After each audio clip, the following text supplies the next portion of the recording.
Здравейте, аз съм Емилия Сава Петрова и днес ще ви представя моята презентация физиката в нашето ежедневие. От деца често се питаме, защо вървим по земята, а не летим? Откъде се получава дъгата? Защо отиваме назад, когато колата потегля? Какво са звездите? Децата са любопитни и си задават хиляди въпроси, но когато станат възрастни поради някаква необяснима причина, започват да приемат всичко за даденост. Днес ще се опитам да покажа, че всъщност едни от най-важните неща в нашия живот изобщо не са даденост, а са си чиста физика. Знаете ли защо не летим във въздуха? Това се получава заради гравитацията. В класическата механика гравитационното взаимодействие се изразява с формулата за гравитационна сила F е равно на G по M1 по M2 върху R на втора, където F е силата на привличане между двата взаимодействащи си обекта, G е гравитационната константа приблизително равна на 6,675 по 10 на минус 11, M1 е масата на един обект, M2 е масата на другия обект, а R е разстоянието между центровете на масата на двата обекта. Между всеки две тела от Вселената действат сили на взаимно привличане, наречени гравитационни сили, чиято големина е право пропорционална на произведението от масата на телата и обратно пропорционална на квадрата на разстоянието между тях. Теорията на относителността представя гравитацията не като сила, а като последица от изкривяването на пространство-времето, причинено от неравномерното разпределение на масата. Най-яркият пример за това изкривяване е черната дупка, в която каквото и да попадне дори светлината не може да се измъкне. Едно от нещата, които ме впечатляват като деца е небесната тъга. Тя се получава от дисперсия. Определението за дисперсия е зависимостта на показателите на пречупване от дължината на вълната. Небесната тъга се получава, когато дъждът е пред нас, а слънцето зад нас и слънчевата светлина се пречупва във водните капки. В този случай водните капки играят ролята на призма.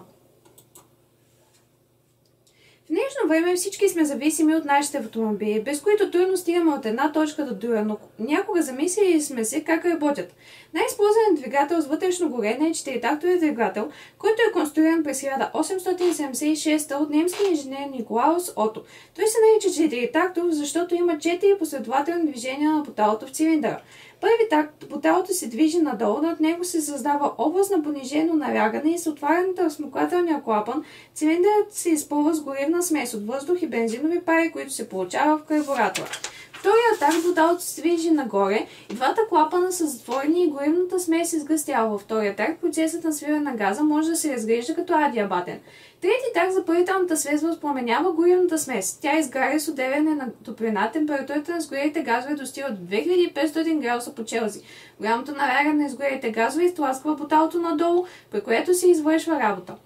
И четвърти и последен такт, поталото се движи нагоре и изподплателния клапан се отваря и изгорелите газове се изтласкват в атмосферата. Цикълът е завършен, поталото се връща в изходното си положение. И процесът започва от начало и КПД-то на този вид двигател е 35%. 25 години след създаването на четиритактовия двигател, немският инженер Рудолф Дизел през 1892 година конструира двигател с вътрешно горене, наречен на негово име. Дизеловите двигатели са по-лесни за обслужване технически. Имат КПД до 50%, което се дължи на по-високата температура, при която изгаря горивото.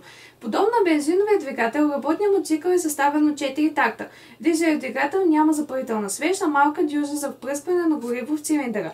Първият такт в цилиндъра постъпва въздух, не смесен с гориво. Свиването на въздуха през втория такт става много бързо, така че въздухът не обменя топлина с околната среда, адиабатен процес, при който въздухът силно се нагрява. В момента на максимално свиване настъпва трети такт. В цилиндър се пръска гориво, което се самовъзпламенява поради високата температура на въздуха, без да е нужна електрична искра. По тази причина дизеловите двигатели нямат карбуратори и свещи. Другите тактове протичат както бензиновия двигател. Те са по-мощни, но и по-тежки. Намират приложение в камиони, трактори, локомотиви и кораби.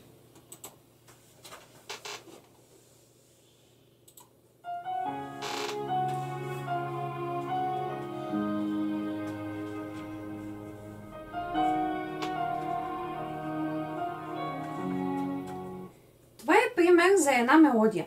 Някога замислили сте се как чувате и какво представя звука на музиката, която обичаме, гласа на любимия човек. Във въздуха се разпространяват надлъжни механични вълни с най-различни честоти. Когато честотата на тези вълни е в границата от 16 Hz до 20 000 Hz, те се възприемат от човешкото ухо като звук. Височината на звука се определя от честотата на звуковата вълна. Тембърът на звука е субективен на характеристика, определено спектъра на звука и възприемането му от ухото. А някога замислили сте се как всъщност ви помагат очилата? Това се дължи на вещите, които се изчисляват спрямо фокусното разстояние през 11 дали са вдлъбнати или изпъкнали. Вещите се използват освен в очилата и в телескопи, фотоапарати и микроскопи. Без да замислят, повечето хора на света използват тази малка част от физиката всеки ден.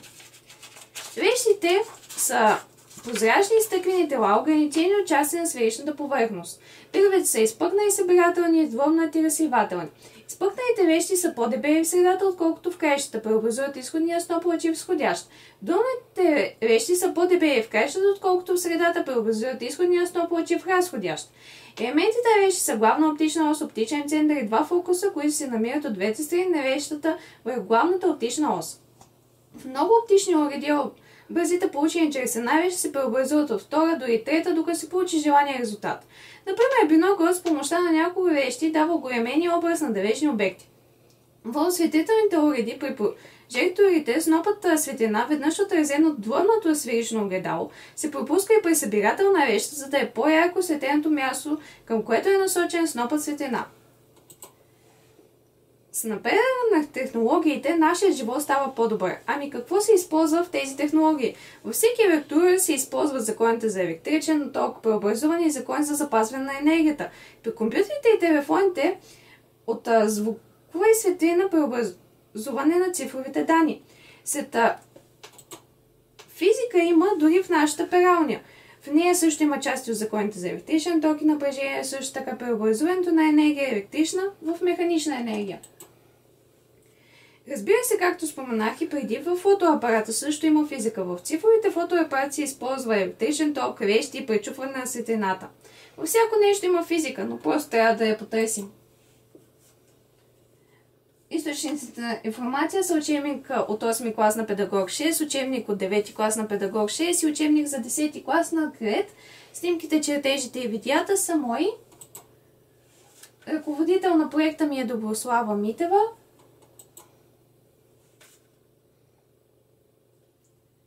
Физиката е магията, която обяснява всяка магия. Достатъчно е да владееш тайните й.